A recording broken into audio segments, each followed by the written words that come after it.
And we are starting the YouTube. All right. There we go, YouTube. And I already rescanned audio devices, but just in case, we'll do it one more time. And we're going live for the podcast. Here we go. 3, 2, 1. Welcome to another episode of Business Bros. And we are live in the studio, just James and I. But we actually have I can't say guest because he's not behind the mic, but he's here with us. Renee! Hanging out. Yo. Thank you for having me. Of course, man. So We got our camera guy. Why do we have a camera guy? Because we're going to start vlogging. We're going to start putting out more and more content for you guys. So stay tuned. Because we are creating the shit out of some content. We are. That's what it's all about, right? That is the new medium for today. Or for, and by today I mean in our era, our decade, in the next 5, 10, 15 years. You need to go out and grab your piece of the media. I don't even want to know if I want to call it social media. It's just build your relationships. Yeah, speaking of which, what's up, Pancho and Roger Blunt? Pancho, I've never met Roger Blunt in person. No, me neither. But Pancho, dude, super shout out to his content. Pancho's been killing it. And last night was a big event for I want to say a culture of people, right? We had Game of Thrones premiere. And Pancho had a great event. I didn't go to his watch party, right? But I did That was a watch party. Yeah, that was literally a watch party. But I did see all the pictures and all the stuff and all the setup. Dinner was coming. I love that apron. That apron right? was dope. And then him and the wife totally down on some costumes. That was dope. All right, so super cool. Yeah, shout out to Pancho. You guys you're tearing it up out there with the content. Speaking of putting out a lot of content, that guy is crushing it. That's why he is the greatest salesman in the world. That's right. Huge shout outs. All right, let's speaking of which, yeah, before we do those, just a reminder, 365 pairs of shoes by the end of the year is what we're shooting for. So if you haven't done so, join the crowd. We got a lot of people who have started to donate, sending us either cash or shoes. We kind of prefer the shoes or addresses, and I'm just riding out. Yeah, because it's kind of cool to have the documenting of shoes coming in. So let us know. James will go out there, 619-884-0045. Text him, call him, or shoot him an email, james@csfirst.com, so we can get those shoes. 365 pairs lightly used shoes. I don't care what you got. Whatever you got, we're gonna pick up and we're gonna get them out to the people who need them the most. Next, we got some shout outs, some people doing business out there. Oh, we're going with that one first? Yeah, let's do that one first. All right, big ups to some recently closed properties. So shout out to Lorena Ponce, Gabe Mendez, who closed one for $25,000 over asking. That guy's a beast. Eric Hernan, and our boy, the originator. The Jose very Valencia? first episode we ever, or the very first interview we ever had. Jose Valencia crushing it, dude. Hey, you guys keep doing the business out there. Keep crushing it. Make sure you tag us. We love giving you guys a shout outs. You guys work really hard. You deserve the recognition. And just keep doing it out there. Keep doing it every single day. Making those contacts, making that follow up, turning those relationships into friendships, and then getting those transactions sold. Because that's really what it comes down to. They're your friends. And do what Jonathan does, right? Shout out to Jonathan Fisher. Once the deal closes, take them out to dinner. Break some bread with them. You never know what kind of referrals you're going to get when you're breaking bread when it's done. So it's awesome. Love it. Heck love yeah. it. And we got some Instagram or Facebookers? Facebook shout outs, new friends from RC Lira Vasquez and Guillermo Cisneros. Cool. Shout out to you guys. I think Guillermo came from you, Renee. Just throwing it out there. Awesome. Oh, nice. All right. So, ladies and gentlemen, today's topics. I want to go with the obvious one. Well, there's two obvious ones. One is it's tax day, ladies and gentlemen. Mm-hmm. It's tax day. Get your stuff filed. If you haven't done so, get on it like ASAP. You want to file an extension, or you want to go ahead and just file that tax return. Here's the thing. Most of you who are listening are small business owners. So if you have an entity, your day has come and gone. It was March 15th. But if you're filing your personal tax return, make sure it's done by today. Make sure you file today. If you have a payment that's due because you already filed and you haven't actually sent a check to the IRS or the state of California, that it's postmarked by today. So you don't want to incur any late fees or penalties. You want to try to get that done as fast as possible. Filing an extension does not give you an extension to the balance due. Filing an extension is only for the paperwork, not for the balance due. So it's not for the what? It's not for the balance due. All right, I was going to finish that for you. All right, it's not for the what? Balance due. There you go. All right, so make sure you file your stuff. Get on it today. Just get it done, get it over with, and then kiss it goodbye. You won't hear about taxes again until... unless you file an extension, October 15th, that would be your next deadline. But if you filed the return and paid your bill, you're not going to see it again until April. But now you can start preparing. You got a general idea what the new tax laws have affected you. You have a general idea of what you're going to be owing next year. So get yourself in a position where you're prepared. It always takes a little bit of planning, but you have a tax liability. Make sure. However, comma. Proper prior planning prevents piss poor performance. Yeah. And in other words, it's going to burn a hole in your pocket if you don't make a plan. So don't do that. Or worse. So, just make a plan. Just get out there. You want to make sure that you're jumping ahead of it. Understand what your tax return looks like, by the way. Make sure you understand the difference between getting a refund and what you paid in taxes. Those are two completely different things. I had a lot of the same conversation with a lot of people this year. Yeah, you owe, or yes, you're getting a smaller refund, but technically you paid less in taxes this year than you did last year. So make sure you kind of understand it. If you need some help, let me know. I'd love to sit down and talk to you about your tax return, kind of explain it to you so you get an idea of how it works. And you're prepared for next year. Knowledge is half the battle. What? G.I. Joe? Knowing is half the battle. Yeah, G.I. Joe. Damn, that's old. Good shout out. Yeah. Man, aging yourself. All right, next one that's kind of obvious and kind of fun. What did you think of Game of Thrones? Dude, I loved it.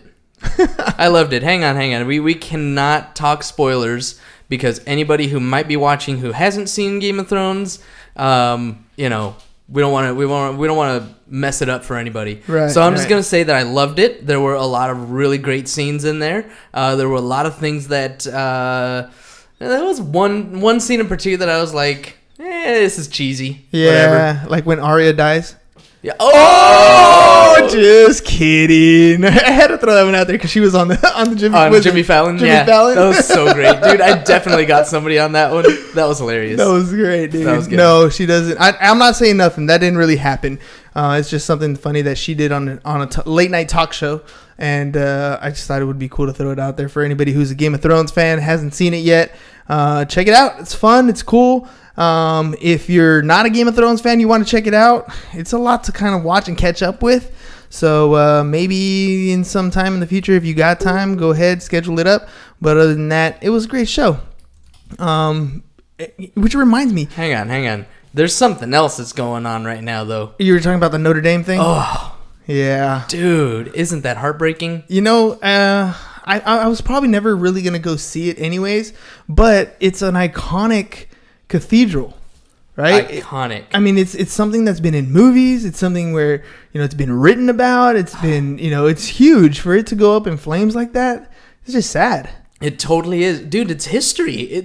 I was reading about it. The foundation was laid in 1163. Oh, so like yesterday. Yeah, exactly. 850 years, dude. And 850 years that building stood until today. Until today, and that spire came. Dude, my heart goes out to the people of Paris. Poor Deidre, one of our agents, she's like about to go to Paris like next week or something, and she doesn't get to see it. It's kind of weird, but because of the world we live in today, I was scrolling through my feed and I saw a live of it going up in flames, and the first thing I thought was, what got bombed? Oh, you know what I mean? That's the first thought that popped into my head. And it's unfortunate that it was burning, but I was kind of glad that I don't know exactly what happened yet, I guess. I haven't, read commentary on anything, but I don't think it was like terrorist or malicious intent. I don't think. As far as they know right now, it looks like an accident, but they are still investigating obviously. Yeah. So, But at least nobody died as far as I know. It wasn't it wasn't malicious and intended, but it's still sad to see something like that go down. For shizzle. For shizzle. Sure. I actually have seen it. Vanessa and I, we went for our 1 year anniversary. We went to Europe, and we did get a chance to go out there and check it out. Was a beautiful, magnificent building, and it really sucks, man. It really sucks watching it go up in flames. It was terrible. And this is made me sad. It is sad. This is one of those opportunities that you kind of get to associate with people. Do you hear that? Yeah, that's the compressor because they're Fredo's doing some work on the front door. Gotcha. So for those of you, the mic. Yeah, no. For those of you who are wondering, so I'm getting my front door refinished, right? So basically they're stripping out all the old paint because we redid this whole house. So all the inside got done, all the electrical, all the plumbing, new like flooring, everything was done. The only thing we kept that was old was the fireplace and the front door. And so the front door was pretty old, like layers of paint over layers of paint. So I got my buddy over here redoing the whole door, taking off all the paint, getting it down to the bare wood, sanded, and then there we go. It'll get stained and it'll have something original but still kind of classy. So basically, long story short, if you guys are hearing a little buzz in the background, it's because you got the compressor rolling out. Yeah. It shouldn't. You guys shouldn't hear it, but if you do, that's what it is. There we go. So check this out. How was your day today? Today was kind of busy, actually. Yeah? Yeah. Yours? It was not as busy, work-wise. It was just busy in my head. All right, explain. You got something to say. No, well, yeah, I guess. Okay. So, everybody knows that's been listening to the show for a while. I'm big on the mindset thing, right? Because I am an emotional thinker or an emotional person. More emotional than the guy sitting across the table from me here. He's very logical. When you want to do something, you just set your foot down and you friggin' do it. Yeah. Right? Action. Yeah, Action takes everything. For sure. Well, me, I want to take the action.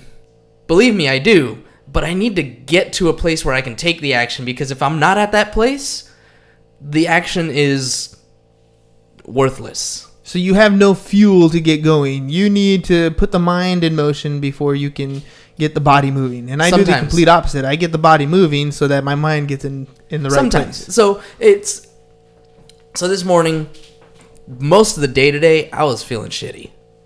Just not in a great mood, just not feeling fantastic. Not ready to get busy. Not ready to get busy. Okay, what happened? I fixed my mind. Took a step back. So I can't pull it up because it's on my phone. But so there's this book that I have in my Kindle. It's called Ask and It Is Given. It's by Esther Hicks, right? Talked to you about Abraham Hicks quite a bit. The sister. Anyway, so I had to figure out where I was on the emotional scale, and let's just say that it was low, right? There are 22 listed emotions. Obviously, the human emotional scale is way bigger than 22, but you just kind of pick the closest one to where you're at. And for me, it was anger. Right? Damn. Yeah, that's where I was. I'm sorry I didn't record the button, dude. I didn't hit the record button. You had to wait an extra hour to watch Game of Thrones. I know. Non messed up the recording of Game of Thrones. We had to watch it an hour late, and I definitely got a spoiler in the meantime because I told you to stay off. I wasn't staying off my internet. I told you. Anyway, no big deal. So see, so he was mad I woke the up next morning. Yeah, totally unrelated. But yeah, so I woke up just in a foul mood, and it took me literally until almost noon to get right. And it was a matter of figuring out, hey, this is where I am, and finding the next level up. So you have all of these different emotions that are listed, these 22 emotions, and I was at 17. And so the next one up was... Wait, is 22 good or is 22 bad? 22 is bad. Okay. 1 is good, 22 is bad. Okay. So 1 is at the top of the scale, 22 is at the bottom of the scale, and 22 is depression, despair, grief. Like, when you're damn near inconsolable, like, that's a 22. See, all right, I'm gonna throw a wrench in your thing. No, go ahead, bring it on. That's a lot of shit to be thinking about. I'm on a 1, I'm a level 10, I'm on a level 22. I'm like, dude, that is a lot to be thinking about. Yeah. Like, I don't have time to be thinking about what level upset I am. I'm just like, all right, I'm not here. What do I need to do? I need to change it. Do something else. Like, stop whatever I'm doing because it's not setting me right. Yep. And do something else. But I don't need to know I'm at level 17. No. Anger, depression. Fair enough. For me, it's like I turn around and I start to work on something, and then my brain starts to go that other direction wherever I was before, and like I lose concentration. Okay. And that's why like I need to get my brain in the right place so that the work that I'm doing is actually meaningful and efficient. Yeah, because when your time block is essentially whatever you're focusing your attention on, it's not going to get done if you're not thinking about the thing you're supposed to be thinking about. Or it'll get half done, or it won't get done. It just won't be efficient. That's the biggest problem is, I want to make sure that when I'm calling agents, when I'm calling anybody, when I'm on the phone with a customer, when I'm on the, whatever it is that I'm doing, I'm putting my full effort pumped. into. Yeah, you're pumped. You're ready to go. I'm ready. I'm here to help you. When I'm on the podcast, I'm here to be of service. Exactly. Yeah. Right? But if my mind isn't there, if my emotional set point is off, I need to fix that first. So what I learned, what I've been working on is finding ways to feel better, finding ways to choose better feeling thoughts. So, okay, I'm angry. The next level up, the next emotion up is, revenge or whatever, or discouragement, or, you start kind of finding these different things. And I'm like, okay, this feels a little bit better than this, I'm angry about whatever. So there's another one that's higher, that's blame. Okay, well, I blame this person because of the way that I feel. And then I also blame myself for allowing this to, whatever. And so you start working through it. And then the next one up is, maybe then a little bit higher is pessimism. Well, I'm afraid that, I'm not going to get through this. And then you hit that little, I'm not going to get through this. So ding, of course I'm going to get through this. Right? Okay, cool. And then you find contentment in, I'm going to get through this. It's going to be okay. And then it's a little bit of optimism. Like, yeah, like I got this. I'm hopeful. And I'm the damn best manager or agent or insurance person. I'm freaking knowledgeable. I know what I'm doing. I know what I'm talking about. I can help clients. I can help people. Everybody that's coming to me, every problem that comes across my desk, I can fix it. I can solve it. I'm efficient. I'm fast. I'm calculated. I'm doing the things that I need to do. I'm being of service to others. I am awesome. I feel good. I'm fucking ready. And now you're number 1. And now I'm back to number 1. I see what you did there. All right. So you've identified where you were. Just so you can move up the list of positive words. So you're moving up the list, telling yourself all these things. Right now you feel like a 17, but as you work your way up, each one of those are progressively better. And so you start changing your own mindset all the way up. Exactly. And it doesn't take very long, right? Not always. So be honest with you, I did that once and then I fell back. And I took another 10 minutes and I did it again. And then I fell back. And then I took another 10 minutes and I did it again. And honestly, before I walked in the door, I took another 10 minutes. I did it again. Yeah, you didn't look like you were upset when you came in. You looked like, I was feeling good. Yeah, I was feeling good because I took that time to take care of my friggin' mind. Well, what was the problem? I mean, it's hard to pinpoint when you've done it a couple times, but for me, it's that's for me the issue is like, what is the thing that is getting me down? Whatever that thing is, I need to conquer that, and then I have nothing to hold me back. Well, it was a relationship. Those are kind of tough. Yeah. That is kind of tough. Yeah. Because those are, I still gotta conquer that, but. It's that's not something that you conquer. It is. It's there's something going wrong, and it's either Usually for me, it's always like, okay, I could either take an approach where I am vindictive or aggressive, right? In my emotion. Right. Like I can just be an asshole, right? I can do that approach.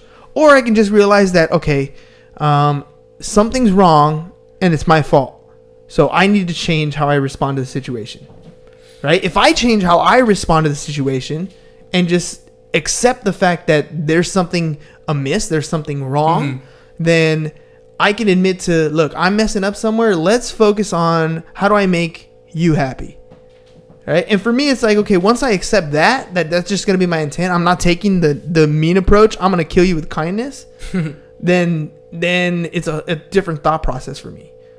Right, and I don't know. That's for me in my relationships. That's how I tend to work. Because there's people who you're gonna talk to and they're gonna piss you off and they're gonna be stubborn and they're not gonna want to change or whatever. And I can get mad at them, but there's nothing I can do about that. And the worst thing for me is that little gut feeling, that feeling in the pit of your stomach, like you're just upset because no matter what I do, I can't win. Yeah. Right? But that's because I'm trying to change them. And I'm always trying to prove my point to them. When they don't care about that point. True. Right? And so if I just accept the fact that, you know what? I messed up. This is all me. So what is it that I try to put myself in their shoes. What are they trying to get across? And if I can understand what they're trying to get across, then all I need to do is live my life to help serve them. And then it works. I don't know how else to explain it, and it works for every single thing. It works for my students. It works for the wife. It works with the kids. It's so it's like Littlefinger and his advice to Sansa. What is the worst possible reason why somebody might want to do this? It's exactly it. But it's not about figuring out what is the worst possible reason. It's just what is their reason. Their reason. It's their reason. Most of the time, we get upset because we want something from that person. Right. We want that person to understand our point of view. We want that person to make the decision that we made for them. But that's not always going to be the case. And that's the biggest thing. I can argue that till I'm red in the face, but then they're going to be mad too because I'm not understanding what they're coming from. I don't care about their issue. I'm just trying to solve it. And instead, I try to figure out, well, what do they want? Do they want a feeling? Do they want an open ear? Do they want to just, to vent? They don't actually want anything but somebody to hear them? I don't know. Whatever it is. But I try to just back off and be like, okay, I am not going to win this battle.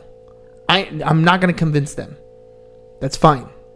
Do I still want this person in my life? Yes or no?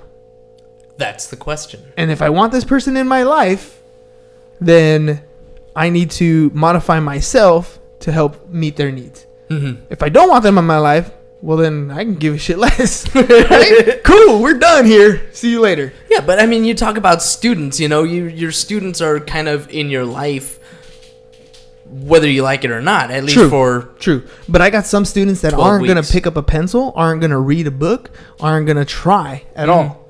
Right? And those ones you just kind of... Well, I write them off in the sense that I know they're not going to do the work.